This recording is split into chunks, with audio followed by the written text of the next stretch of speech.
Ungkapan mantan Ketua Umum PP Muhammadiyah Amin Rais, ia mengibaratkan pemilihan Presiden 2014 harus dihadapi layaknya Perang Badar, bukan Perang Uhud, menjadi kontroversi. Mantan Ketua Umum PP Muhammadiyah Syafi'i Ma'arif dan mantan Ketua Umum Nahdlatul Ulama Hashim Muzadi menyayangkan ungkapan pemilu Presiden bagai Perang Badar keluar dari sosok Amin Rais. Menganalogikan Pilpres dengan Perang Badar dianggap telah membuat masyarakat resah. Pilpres yang seharusnya menjadi hajatan besar masyarakat Indonesia dianggap tak pantas disandingkan oleh sebuah kata perang. Namun, makna Perang Badar di pemilu Presiden 2014 yang diwacanakan oleh Amin Rais konon disalah-artikan. Benarkah Perang Badar yang dimaksud Amin Rais adalah semangat untuk membela kehormatan diri dan tanah air? Mengapa Amin Rais justru tak ingin Pilpres kali ini bagai perang Uhud yang hanya mementingkan kepentingan pribadi dan berorientasi duniawi saja?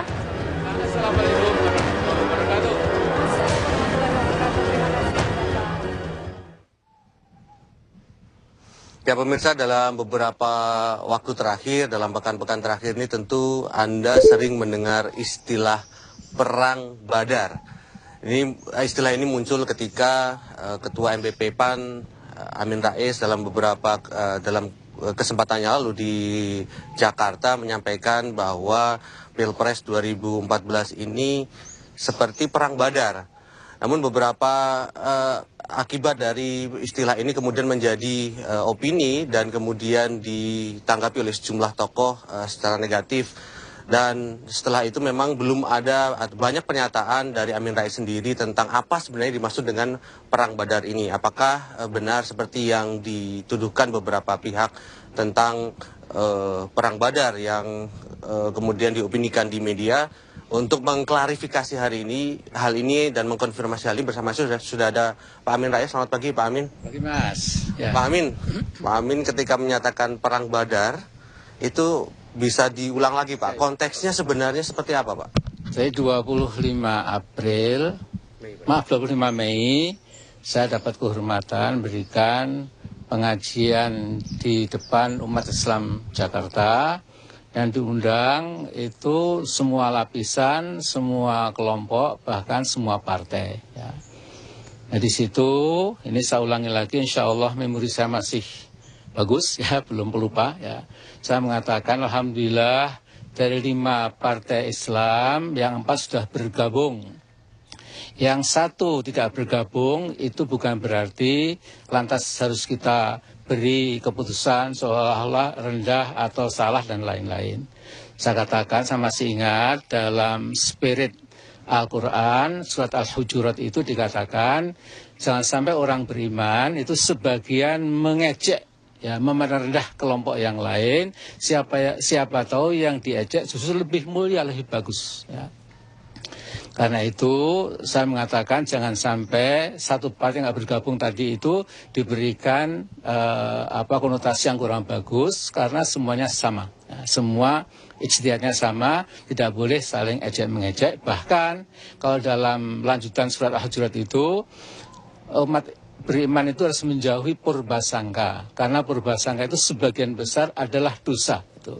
Bahkan dikatakan apakah engkau tega memakan bangkai atau jenazah saudaramu, pasti kamu merasa jijik. Jadi dalam perspektif Quran itu Mas, orang menjelekkan, mata-matai, bicara kurang betul itu seperti memakan bangkai saudaranya sendiri. Sangat dramatis. Nah setelah itu, saya mengatakan dalam hidup ini, dalam perjuangan apapun, itu ada contoh yang harus kita ambil. Dulu orang beriman ketika Perang Badar tahun kedua Hijriah mempertahankan harga dirinya, martabatnya, negeri yang baru dibangun itu betul-betul ikhlas, ya. Tidak ada kata wani piro, ngono yang ngono yang ojo semono kata orang Jawa itu ya, yang diplesetkan juga ya. Tapi karena ikhlas itu maka Allah memberikan kemenangan.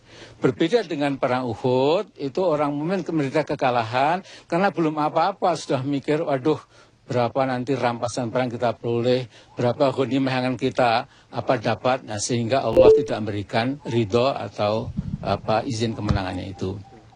As simple as that. Nah, untuk melengkapi beginilah ya, saya juga agak prihatin banyak tokoh yang nimbrung padahal tidak datang. Ya. Nah, ini ada klarifikasi dari Pak Dr. Anton Tabah. Beliau sudah kirim ke sana, ke sana kemari ya. Beberapa pihak telah dikirimi SMS, ini saya bacakan. Pak Anton Tabah mengatakan, kirim SMS ke Pak Salahuddin Wahid. Saya quote, kata Pak Anton, saya saksi langsung gimana konteks bicara Prof. Amin tentang perang Badar dan perang Uhud. Sedang Pak Salahuddin tidak tahu, maksudnya tidak datang. Konteks Pak Amin bilang di perang Badar, Muslim tanpa pamrih maka menang. Perang Uhud Muslim kalah karena pamrih cari rampasan perang. Maksud Pak Amin, pendukung jangan mikir dapat apa. Yang penting menangan pemilu, soal keduniaan itu nanti. Itu arti perang Badar bukan perang Uhud, semoga manfaat. Kemudian Pak Anton Tabah, perwira Polri kita mengatakan, Prof. Amin saya sudah SMS ke Pak Salahuddin. Beliau terima kasih atas koreksi saya dan minta maaf. Nuwun Anton Tabah. Sesungguhnya ini kalau ini masih terus menjadi kampanye yang malah membingungkan, saya usul ya TV One, karena rekamannya masih ada ya, minta ke panitia yang bagian itu ditayangkan mungkin 5-6 menit saja sudah selesai. Pak Amin, ketika tadi berbicara tentang keikhlasan perang Badar yang kemudian dikaitkan dengan keikhlasan dan tidak seperti perang Uhud yang mengharapkan sesuatu, apakah Bapak yakin dalam politik bisa seperti itu, Pak, tanpa pamrih apapun gitu, tidak hanya ikhlas saja, Pak?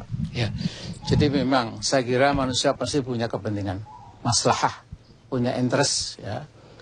Cuma kadarnya itu ada sangat lebat dan sangat pekat begitu. Kadang-kadang ini membutakan nurani.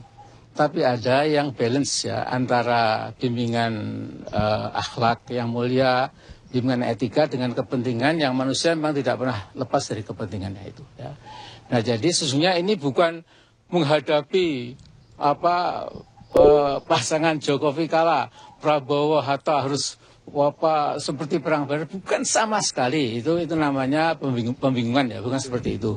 Jadi saya katakan siapapun ini, terutama saya tujukan kepada teman-teman itu yang sudah bergabung itu, kalau Anda sekali ini tidak terlalu banyak pamrihnya, berjuang untuk masa depan dengan ikhlas, mudah-mudahan menang. Karena saya tahu saya lama ketemu Mas Prabowo dan timnya itu, yang akan dibangun bukan melawan sama bangsa, tapi bagaimana menegakkan kedaulatan ekonomi kita, integritas wilayah kita, martabat harga diri kita dan lain-lain, bukan katakanlah merunduk kepada kepentingan asing. Pak Amin, istilah perang Badar, terminologi itu kemudian oleh beberapa pihak dianggap sebagai sesuatu hal yang intoleran, Pak. Kalau menanggapi hal tersebut bagaimana, Pak? Ya, saya kira itu terlalu jauh, Mas. Ya. Jadi kalau kembali ke konteks, kalau diputar kembali ke kamarnya itu, insya Allah proporsional. Ya. Jadi maksud saya, ini kan di negeri kita ini politik sudah demikian transaksional, ya. Jadi saya dapat apa, nanti saya diberi portofolio dan lain. Ini kan sesuatu yang belum apa-apa, sudah model perang Uhud tadi itu ya, rampasan perang, bagi-bagi kaya dan lain-lain. Itu tidak disukai dalam perspektif keagamaan gitu ya. Nah jadi saya hanya ingin menggarisbawahi, ini bukan untuk intoleransi, karena yang kita hadapi itu menurut saya itu adalah kekuatan asing yang mau mencaplok negeri ini lewat ekonomi, lewat pertahanan, lewat diplomatik, lewat politik dan lain-lain. Apalagi Mas, ini yang mungkin saya lihat yang sebagian orang tidak lihat, ada kekuatan global yang sesungguhnya sedang mengacak-acak dunia Islam dari Merauke sampai Maroko. Ya, lihat Mesir hancur, Libya hancur, Afghanistan hancur, Irak sudah hancur. Ya. Kemudian Suriah juga sedang dalam kehancuran, Tunisia juga sedang di tebing kehancuran. Dari dunia Islam ini yang utuh tinggal Malaysia, Turki, Indonesia. Ya, Indonesia ini negeri muslim terbesar, jadi harus hati-hati. Ya, jadi sesungguhnya itu yang sering saya ceramahkan, khutbahkan di masjid, bahwa ini adalah negeri muslim terbesar, tidak dibiarkan oleh kekuatan global itu bisa mandiri, bisa berdaulat. Tentu mereka tidak ingin. Karena apa? Karena mereka itu punya vested interest bagaimana negeri yang kaya dengan pertambangan, dengan kekayaan alam itu bisa menjadi subordinasi dari mereka. Itu yang sesungguhnya harus kita lawan. Kalau pemilu antar pasangan ini ya tidak mungkin lah ya. Saya lantas memecah belah umat Islam, naudzubillah min dzalik. Pak Amin, ketika bicara tentang perang Badar dan keikhlasan, Pak Amin tadi juga beberapa waktu ini tadi mengatakan bahwa politik di Indonesia itu sudah sangat transaksional. Bapak yakin sebagai pendukung pasangan Prabowo Hatta bahwa transaksi politik itu tidak terjadi, Pak? Ketika nanti misalnya pasangan ini kemudian dipilih menjadi presiden dan wakil presiden. Ya, kebetulan saya dengan Prabowo ini punya hubungan yang sudah agak lama. Ya, katakanlah, ya mungkin seperti adik dan kakak. Ya, ini pun dulu dorong oleh almarhum Pak Sumitro Djahadikusumo, ya. Ceritanya panjang lah ya. Jadi andai kata Mas Prabowo tiba-tiba berubah rel, kemudian visi misi yang sangat bagus itu hanya untuk kepura-puraan, misalnya saya orang pertama yang akan menjewer dia. Dan saya tidak takut sama siapapun, ya. Jadi insya Allah saya akan menjaga, ya, insya Allah. Ya. Pak Amin, tahan dulu. Ternyata pembicaraan tentang perang Badar ini cukup menarik, tapi seperti apa lagi perspektif atau klarifikasi yang disampaikan Pak Amin Rais? Anda jangan kemana-mana, tapi apa kabar Indonesia Pagi.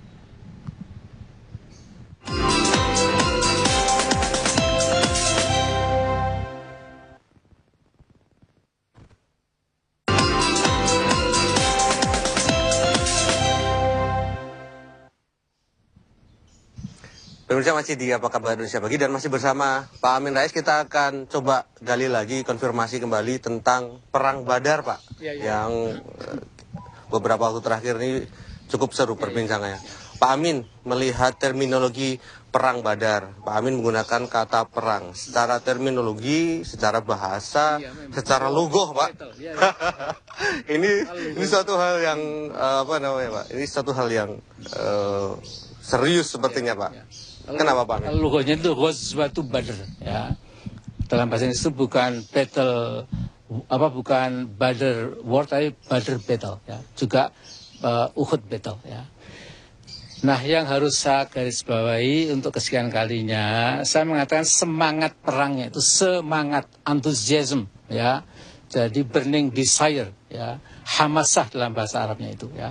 Itu yang harus kita petik. Ya, jadi perjuangan itu bisa berupa military konflik, bisa perjuangan politik, bisa perjuangan menegakkan keadilan, batas kemiskinan, pengangguran, semua perjuangan.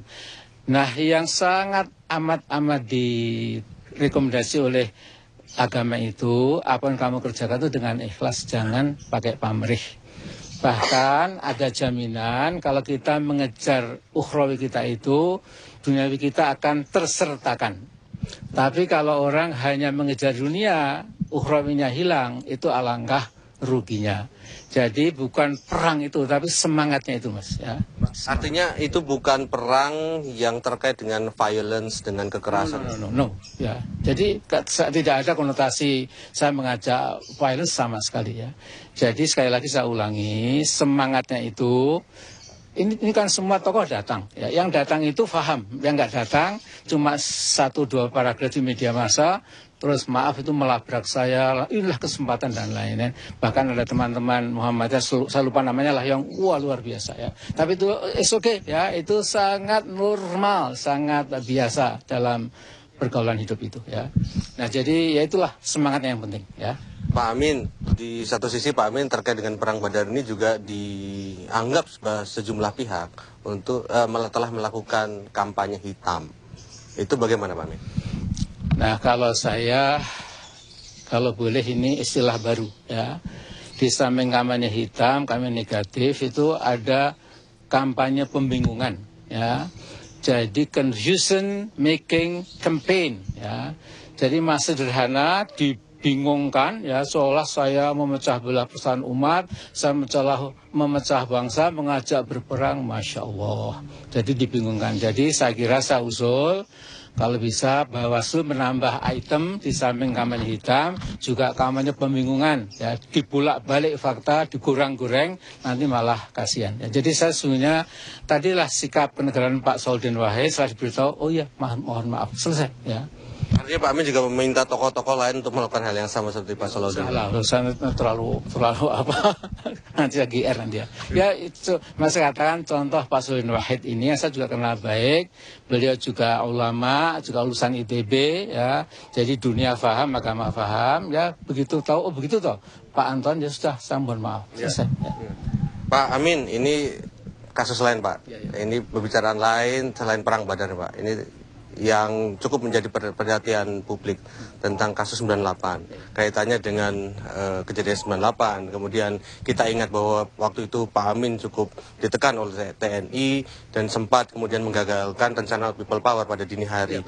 Dan ini saat itu kan juga tokoh yang disebut-sebut menekan Pak Amin adalah tokoh yang Bapak dukung sekarang, Prabowo Subianto. Komentar Anda Pak? Ya, itu sama sekali tidak benar, ya. Jadi secara mutlak kategoris tidak benar, ya. Ada orang lain, ya. Jadi menjelang People Power yang saya akan membawa teman sebanyak mungkin ke Monas itu, syukuran reformasi, itu istilah yang lebih teduh dari People Power itu.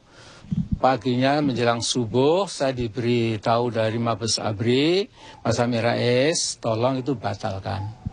Karena kalau terjadi nanti seperti korban Tiananmen Square di Beijing, itu pun akan kami lakukan demi stabilitas politik. Ya. Dan saya pakai sarung, sandal jepit, pakai pakaian masih tidur itu, saya langsung ke Monas. Itu saya sudah melihat ada puluhan tank dan panser, ada gulungan kawat berduri di sekitar mulut jalan yang masuk Monas. Jadi sungguh-sungguh kemudian saya minta press conference, hampir 5 atau 6 stasiun televisi datang. Kemudian saya mengatakan kalau ada yang sedih, ada yang kecewa, adalah saya sendiri. Tetapi saya menghimbau bahwa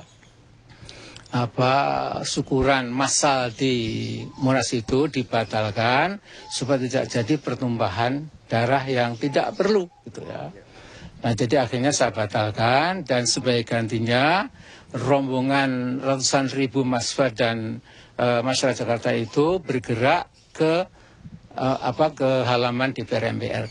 Dan 20 Mei itu ya, di sana saya kira titik balik dari reformasi dan suksesi itu. Di sana saya mengatakan kita sudah bulat meminta ada pergantian pemerintahan dan lain-lain, agenda reformasi supaya dijalankan, ya. Kemudian paginya ya dengan legowo Pak Harto mundur itu. Nah, kemarin saya ditanya wartawan, Pak Amin dulu kan mengatakan Prabowo dibalik semua semua penindasan dan lain-lain itu. Pak Amin mengatakan begitu. Nah, saya mengatakan Mas ini juga fabricated statement yang dibuat-buat. Saya tantang, Mas atau Mbak, saya lupa ya. Kalau Anda bisa mencari kembali potongan koran media cetak yang ngomong seperti itu, atau rekaman radio, atau rekaman televisi yang ngomong seperti itu, saya akan jalan kaki Jakarta Jogja bolak-balik. Kalau perlu sambil engklek, ya. Saya nggak seperti itu. Ya, jadi insya Allah saya tidak pernah menuduh Prabowo yang bunuh itu enggak. Ya. Bahkan Mas Prabowo juga mengatakan, ya secara tersirat, adalah kelompok tertentu. Tapi TV One nggak usah maksa saya. Itu hak pribadi saya. Tapi kalau kapan-kapan visi-visi bisa saya katakan. Berarti ini highlight Pak, highlight bahwa stereotype atau tentang Prabowo itu sebagai pelanggar HAM, menghilangkan aktivis dan sebagainya itu bagaimana Pak? Mas Prabowo itu pernah menjadi cawapresnya Bu Megawati, duet, ya, berduet, ya. Kemudian sudah selesai toh sesungguhnya ya. Tapi mengapa sekarang yang mengusung Mas Lalu dengan Bu Mega itu lantas mencoba-coba mencari kembali? Saya takutnya Mas, kalau yang dicari-cari juga mencari kembali pihak yang lain, saya tahu sangat berat risikonya ya. Karena yang mencari-cari ini kalau dibuka lebih gawat ya. Ya, saya kira itu aja Mas ya. Pak Amin, terima kasih banyak atas informasinya dan klarifikasi terkait perang Badar dan juga terkait kejadian tahun 98. Dan saya mengingat ketika pidato Pak Amin pertama kali di MPR adalah ketika disodori tentang pidato, Pak Amin menyatakan bahwa saya tidak akan terlalu banyak mengatakan karena semakin banyak saya menyimpulkan maka ini akan tanggung jawab saya di depan Tuhan akan semakin baik dan saya tidak akan menyimpulkan lebih banyak. Kembali ke Anda ke pemirsa tentang yang bisa menyaringkan apa yang sudah disampaikan oleh Pak Amin. Dan kini kita kembali ke Jakarta, Rivi.